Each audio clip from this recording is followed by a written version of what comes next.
On today's topic, I'm going to be discussing something that's important, that's actually quite important to me, and that's been a reasonably newish discovery about how I function as a person and part of my healing process, and actually one of the things that's been holding me back from my healing process.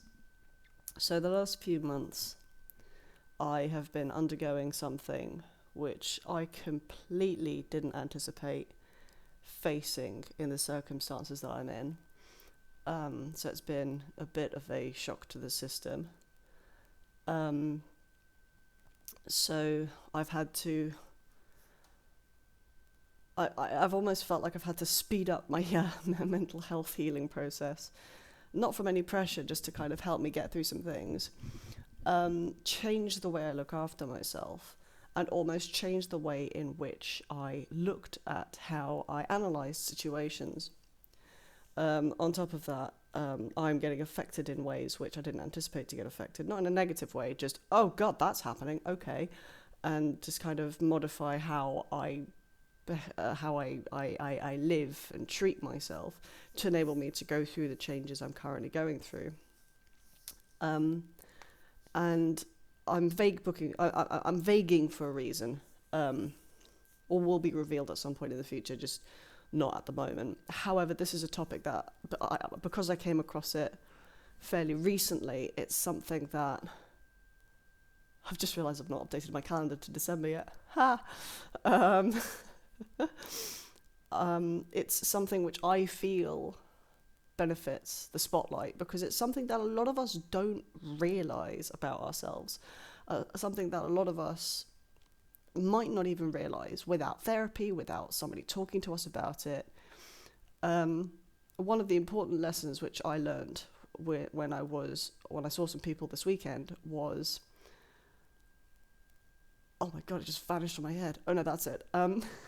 It's the whole idea of people who want to help other people. The best way to help other people is by helping yourself first, by looking after yourself first, because then that will change the energy within you, which will in part then affect the people around you.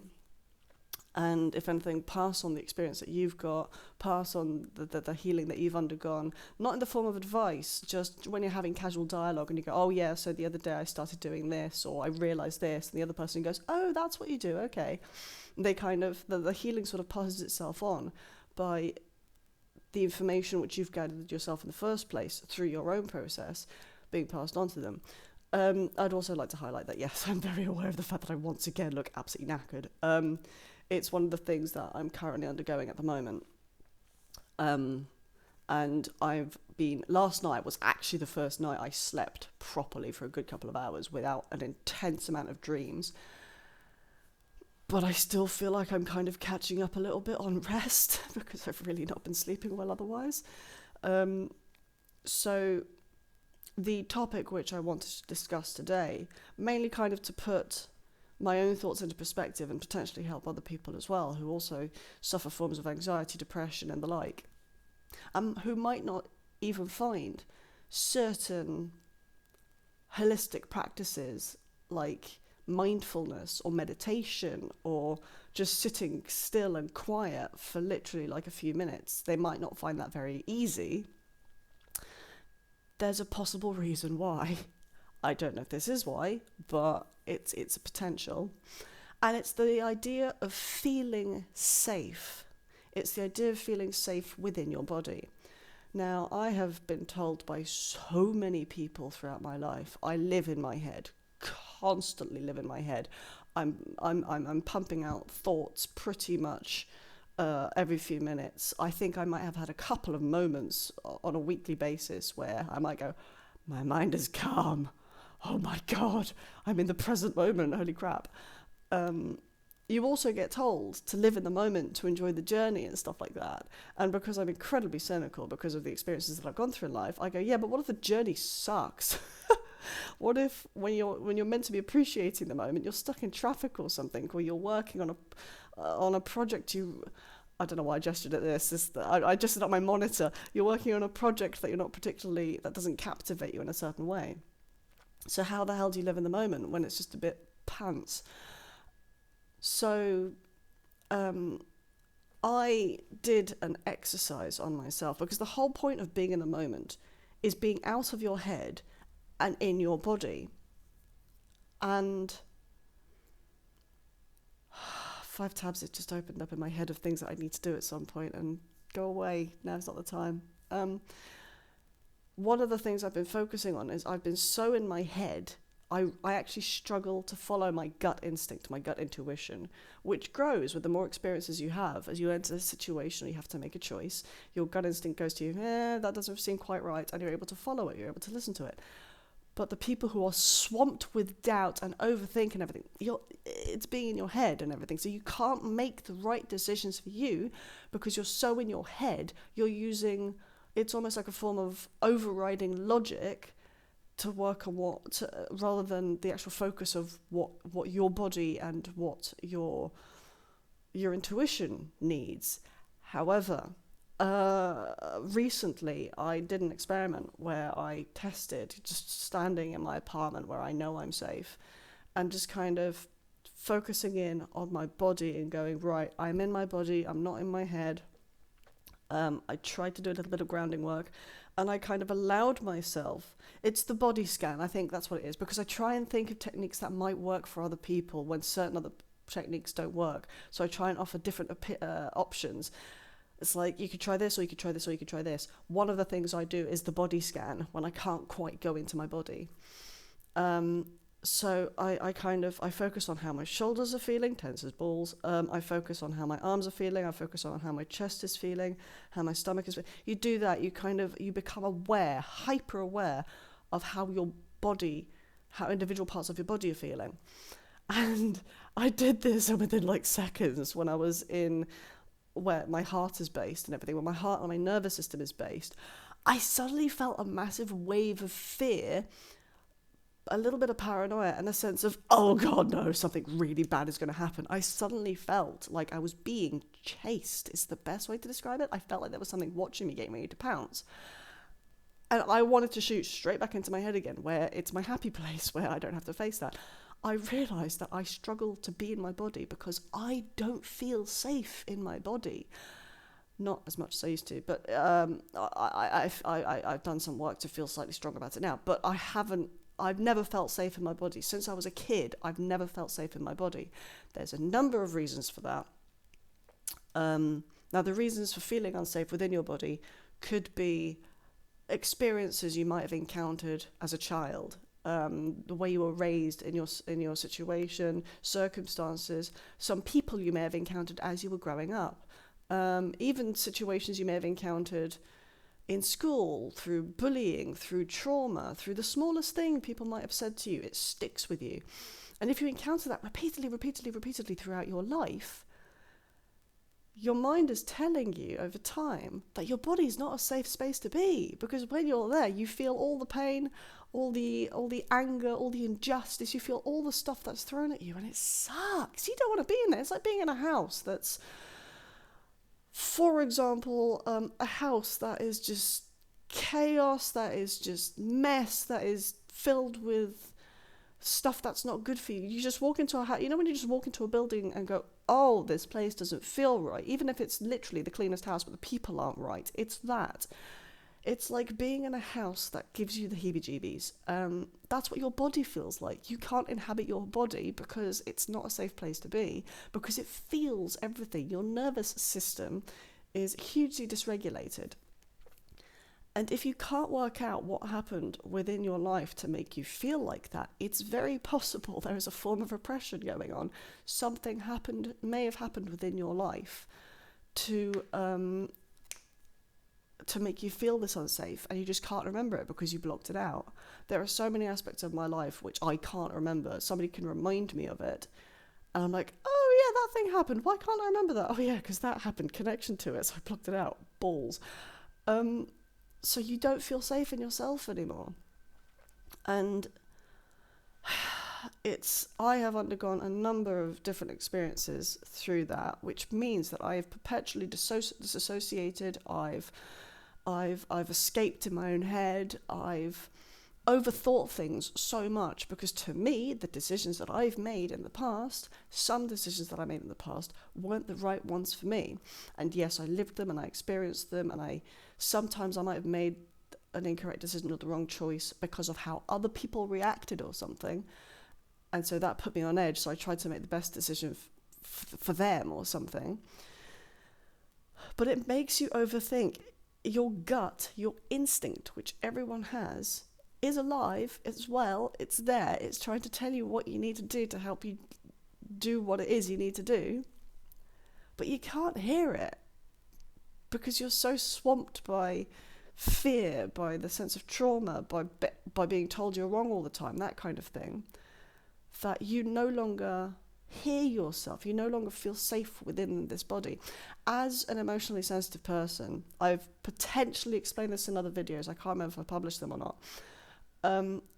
I'm very hyper aware of how other people feel. And this isn't hypervigilance through watching body language and stuff like that. It is a bit of that, but at the same time, I can also sense when tension changes in a room. It's like it's like emotional static in the air. It's really weird.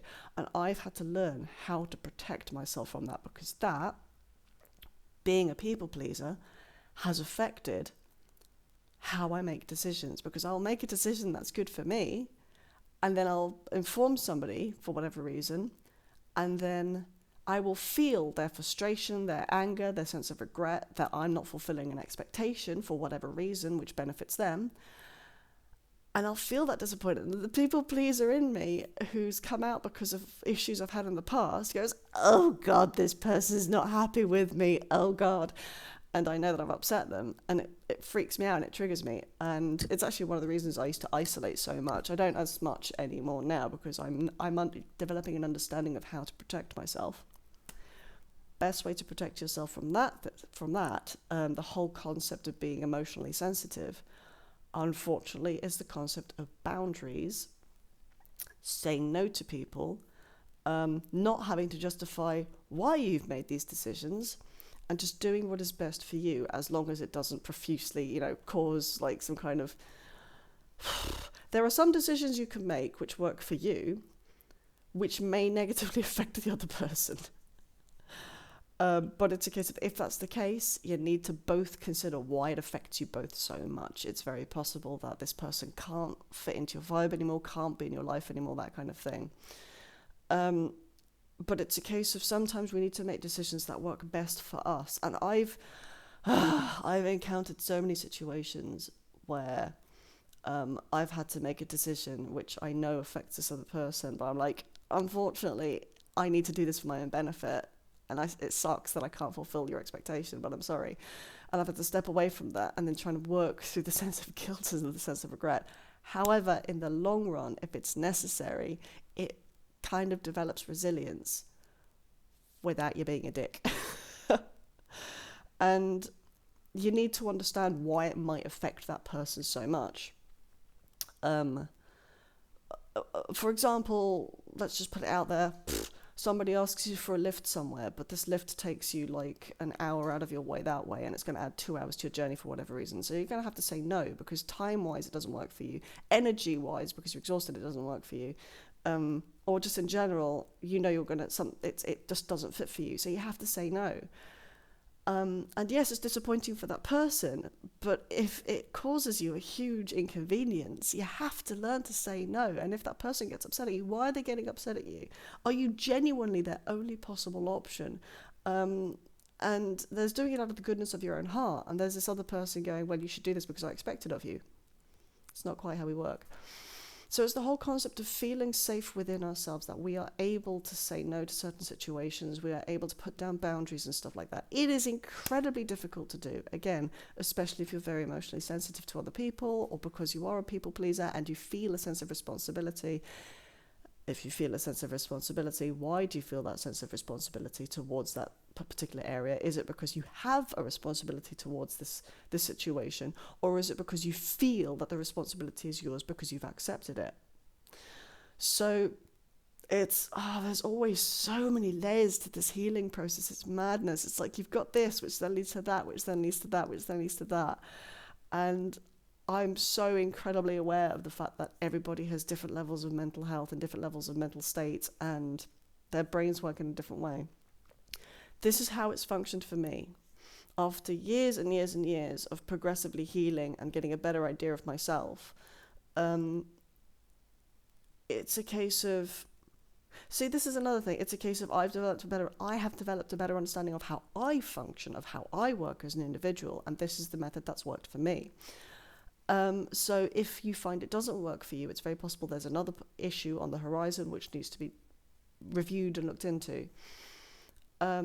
Usually it always stems from something that's happened in our past, which sticks with us, which we need to look at, which we need to look over, discuss with somebody else, journal, etc. Just get it out there, basically. The work, the key to healing, the key to helping us feel better and stronger within ourselves and gaining a life which we want for ourselves, is by revealing the wounds that we have in ourselves and working on them. And healing is not linear.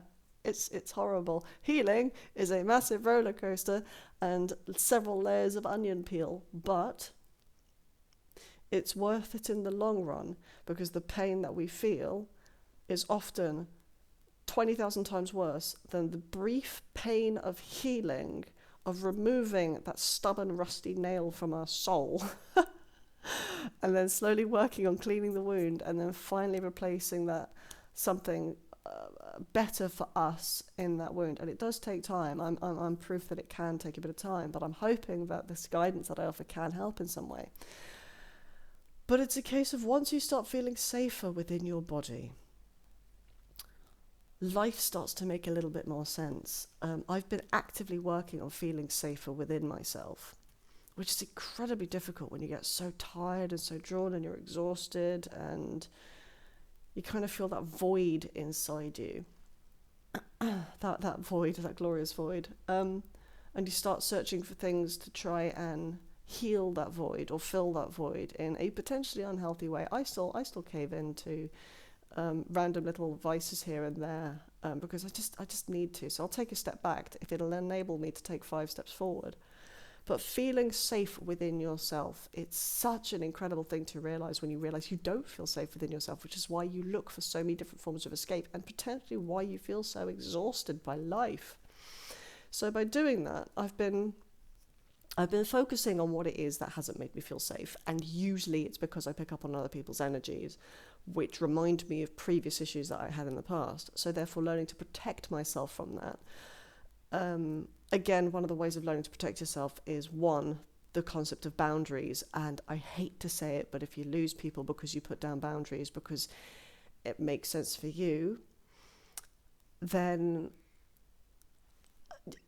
let's put it this way, it makes room for people who work better towards your true self, essentially. And if those other people who you have lost in your life are truly meant to be in your life, they will come back at some point. They will return because they're meant to. I've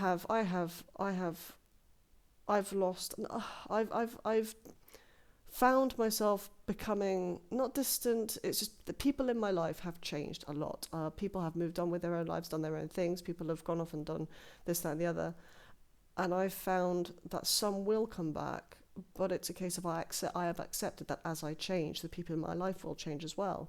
And it can be heartbreaking, it really is, but sometimes I understand that that's necessary, because I'm going through so many changes at the moment, through the whole healing thing, that I accept the fact that this is part of the process. So putting down boundaries, this is also on a slightly more metaphysical level. When I prepare to go outside, I'll imagine a big bubble around myself, a protective bubble, and I will only allow in the energies that I want to allow in from other people. And I know it sounds ridiculous, and I know it sounds fictitious and fantasy and everything, but it can help. And it's like, I prepared to go to the shop today, and I put myself in this bubble, and because I was just tired and I needed to protect myself. And as I got to the supermarket, I suddenly felt this kind of, not tension, but just people. I just felt people everywhere. I was like, oh God. So I hardened it. I hardened this bubble around myself. I just walked in, and I felt weirdly calm as I was doing my shopping, because I was like, I'm in my own bubble and I'm doing what it is I need to do. And as I was at the checkout, I felt somebody trying to initiate conversation with me. They just made a random comment. And I didn't realise that they'd done this until I walked away to go to one of the self-checkout tills.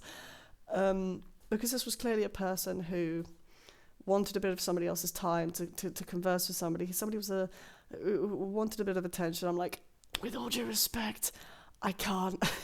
I don't have enough energy for myself. I can't give you that excess energy because I'll just get really annoyed at the fact that you're trying to get attention from me, trying to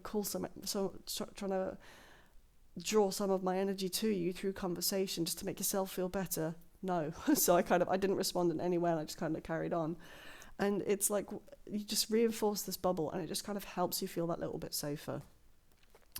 As I've done this, as I've worked on feeling safer with myself, as I've worked on bringing myself, what brings me a sense of happiness, what brings me a sense of joy, what makes me me, because I've actually been having a very slight existential crisis at the same time, because I've relied so much on certain external sources to validate myself. I'm now working on strengthening that for myself. Again, a very difficult one. So I've been focusing on what makes me happy, what brings me joy.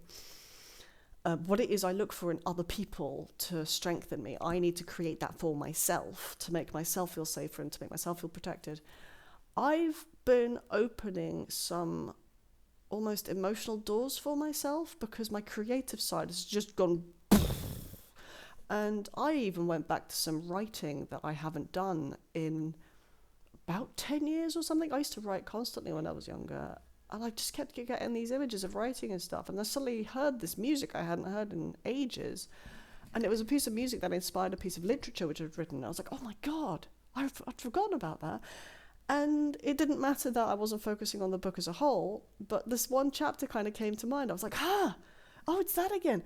And I've been working on physical creative projects with some masks that I'm doing at the moment. I've just been getting flashes of creative images and stuff, which I haven't had in so long. And it's weird because working on myself, working on what it is that I am missing, working on making myself feel safe so I'm able to speak within myself rather than just be constantly in my mind. It brought out something which I haven't felt in such a long time, which was incredible. And again, I'm going to get a little bit metaphysical here, but I'm going to make a comment which I've probably recorded in the past, but I'll say it again now. I'm not religious at all. I don't follow any religious institution. If anything, I lean towards the more kind of paganistic side of things. I'm more about nature and everything. Brain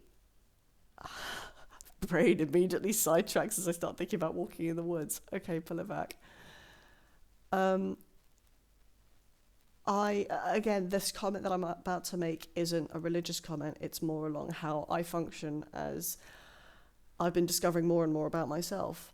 I try and do what makes me happy, as long as it doesn't mess over other people, because that's unnecessary. If you're going to screw over other people, you're not doing things to make yourself happy. You're getting some form of revenge out of punishing others. It's like, well, you're not making yourself happy. You're putting so much energy into punishing other people that you're putting your energy towards something that doesn't benefit you, that just goes towards hurting someone else. That doesn't make any sense when you could put that energy towards making yourself feel stronger and more supported. So I tend to think to myself, what is it that I want to do at this moment in time? And sometimes that doesn't work. Sometimes I'll try and watch something on TV and I just cannot settle on a program because I can't quite work out my mood. I want to play a computer game, but I'm struggling because I'm bouncing between games. It's not clicking for me. So I've started doing something a little bit different, a little bit weird. Bear with me on this. Again, because of the way I'm working towards, because I do Reiki, because I do tarot, I work a lot with energies and stuff like that. I've started asking myself, what does my soul want? And it's actually been quite cute because it's almost like I've been treating, this sounds so weird to say out loud and it's not quite what I meant, but it works for me. What does I start treating my soul as my inner child kind of thing, because my inner child's wounded as all balls and just needs a bit of a boost. I feel so tired after saying that. It's like, yeah, I know I've still got issues there and I know I need to work on it. It's like as soon as you realise some of the issues you need to work on, you suddenly get hit by this wave of exhaustion. I'm like, oh, there it is. This is the reason why I'm so tired. I've been doing so much work. And sometimes I try and take a rest from it, but again, it's a process I'm going through. Anyway, so I think of my soul as my inner child.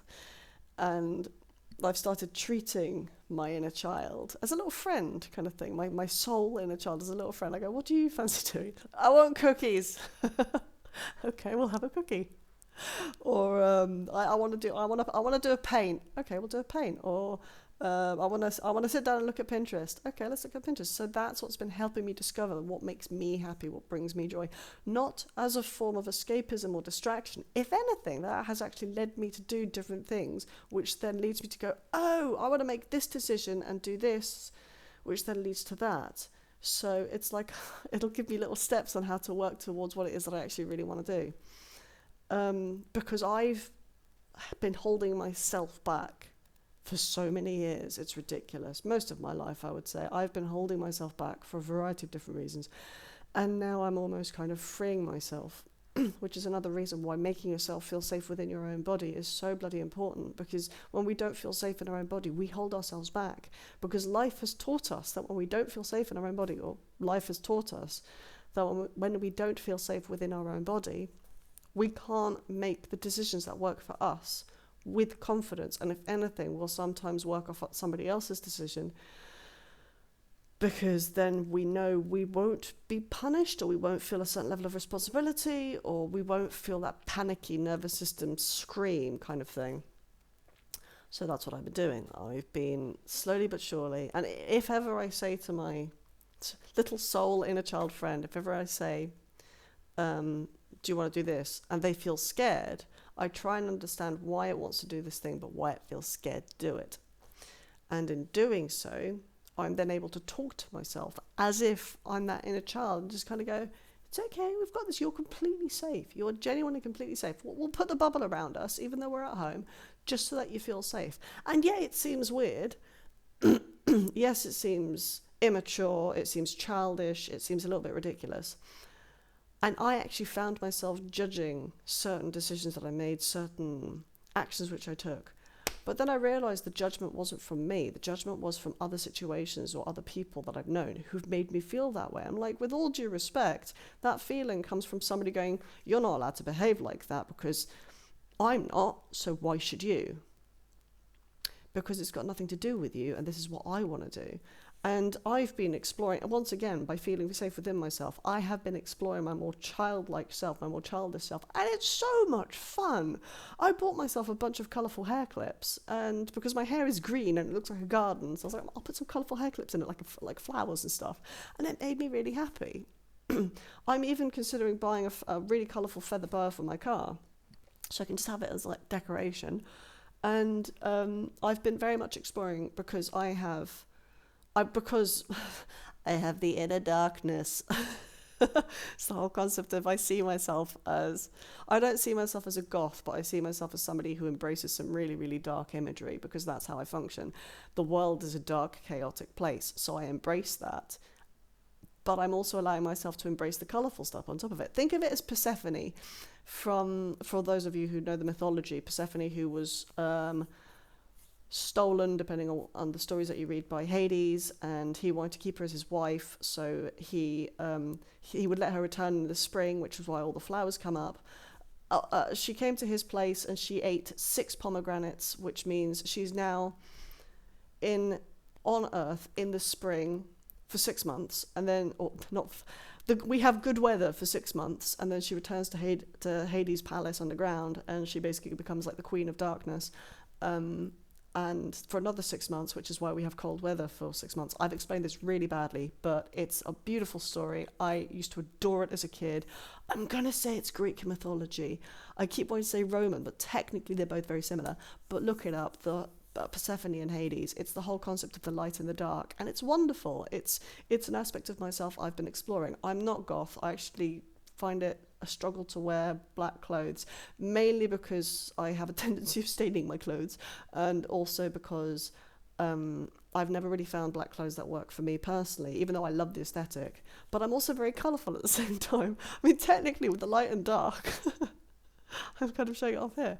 But it's a case of I've been discovering this aspect of myself since I've been working on feeling safe within myself, and I'm able to hear my gut instinct more. I've changed my flood around again in a way that suits me best, and it's made me so happy because I'm like, yes, this is how I want things. I've been listening to myself more, because when I wasn't feeling safe, I would look to others to help dig me out of things, to validate me, to be my sources of whatever I needed, and I needed to focus on myself to do that. But again, I couldn't do that because I didn't feel safe. So that's what I've been working on. It is a remarkably difficult journey. I'm not going to lie, I have spent so long feeling utterly exhausted. I've spent so long feeling very depressed and crying and everything. And there have been moments where you want to reach out to somebody, but you feel that it's difficult to reach out to people because you feel like shit and you kind of don't want to burden other people with it. But sometimes you just need to go through this misery by yourself and just cut off and go quiet. And I've been going through that, but that's been helping me process how I feel, what I work through. Then I'll hang out with somebody and we have a really intensive talk, and by talking with them, I'm able to understand myself better. It's been an intense few months, but I'm grateful for it because it's been an intense few months that I've genuinely needed. So I'm appreciative of it. I'm grateful, which is something I've been practicing a lot more as well. I don't think I've posted something about this. I think this is something I might want to post at some point. I've started practicing the art of gratitude rather than positivity, because sometimes people say to you, think positively. I don't want to think positively. I want to go to that corner and tell the world to fuck off because I can't anymore. I'm exhausted by everything that's happening in the world. So I practice gratitude from the smallest thing, e.g., that tree looks really, really pretty. I'm so grateful that I'm here to see that tree look pretty. To an incredible situation which arises where I get a tiny discount from the petrol station for the petrol I've just put in my car. So I feel gratitude for things like that, because the things you crave aren't going to come into your life if you don't already feel gratitude for what you have. Because when you get the things that you want in the future, are you going to feel grateful for that when you have it? So it's a case of to call in more things of what you require from life. Allow yourself to feel gratitude for what you already have, because then life will go, yeah, right then, you appreciate this. I'll give you more opportunities to have this. Because I've seen people who have been in situations which have been incredible for them. They've been in really, really positive situations which they were blessed with, which other people haven't gotten everything. I don't like doing the comparison thing. I really, really don't. But it's a concept of they wanted to be in this position for so long and they were finally in this position, but they were constantly looking to the future. So what they had at that moment wasn't good enough. And I'm not going to lie, it's extremely frustrating to watch, because it's like you've got all this stuff and you don't even appreciate that you've got it. And then something happened in their lives, I'm not going to go into detail, and they basically lost a lot of what they had. And it was fascinating to watch, because it's almost like life kind of, when you don't appreciate having this, someone will take it from you, because you need to start learning how to appreciate what you've already got, because then you'll start appreciating what life then gives you. Which is why I've spent so many days feeling so crap about what I have, about the life that I'm living, and I'm like, oh, this is really rubbish. I kind of wish I had this. And I kept getting flashbacks to this situation that I saw. It was like, I'm not going to get what I crave if I don't appreciate what I already have, because technically I'm not going to appreciate what I want when I have it, because I don't appreciate what I have now. So I started changing the way I was thinking and adapting to it and going, I'm so bloody lucky that I have this, that and the other. Not in a miserable way, just I've got this and I've got that, and this opportunity just arose to me and I'm so appreciative of it, and it's really good. And it's not being toxically positive, it's just taking a moment to go, I'm so grateful that when I've gone out, I can come back, close my door, and just shut the world out. I'm so grateful that I have this bonus card that when I went to the petrol station, it took off some money off my card. I'm so grateful that I took a wrong turn at this point, which is going to make me a little bit late to something, But it's now shown me that the thing I was thinking of going to is just there, because I've been thinking about that thing for a while. I didn't know where it was, and I took a wrong turn, and I saw that it's just there. I'm like, okay, so it's just there. That was an opportunity which was given to me, and I was so grateful for it, because if I hadn't taken that wrong turn, I wouldn't have seen it. So it's just little things like that. And I'm not saying full on, oh my God, this is amazing, I'm so great. It's literally, I should start doing that just for comedy value. Confusing the piss out of people. This is amazing. I need some food. I've not eaten yet. I've not had lunch yet. I might be a little bit intense because of that. On that note, I'm going to shut down because I've just realised that I've gone a little bit mental. I'm going to shut down, and I hope that this video has been helpful for those of you who've watched it all the way through. For those of you who've reached this point, I hope it does help. I hope you're able to work out different levels of what makes you work through feeling safer, or how you can help yourself feel safer. And the act of gratitude helps bring you what it is that you would like it to bring you. But please remember, appreciate what you already have, because life will give us what we need. It's a bitch of a lesson to learn, but life will give us what we need. I have learned this the hard way in so many ways. It's mental, absolutely mental. Again, I hope this has helped. I'm going to go eat food and then curl up in the corner and sleep. Take care of yourselves. And if you don't hear from me again this month, then I wish you all, I was going to say, a decent festive season. Doesn't have to be gay, it doesn't have to be great. I just wish you a decent one. Reflective one, and here's to the new year. Post another video a week later, and this is completely redundant. Anyway, have a good one. Peace out. Take care. Bye.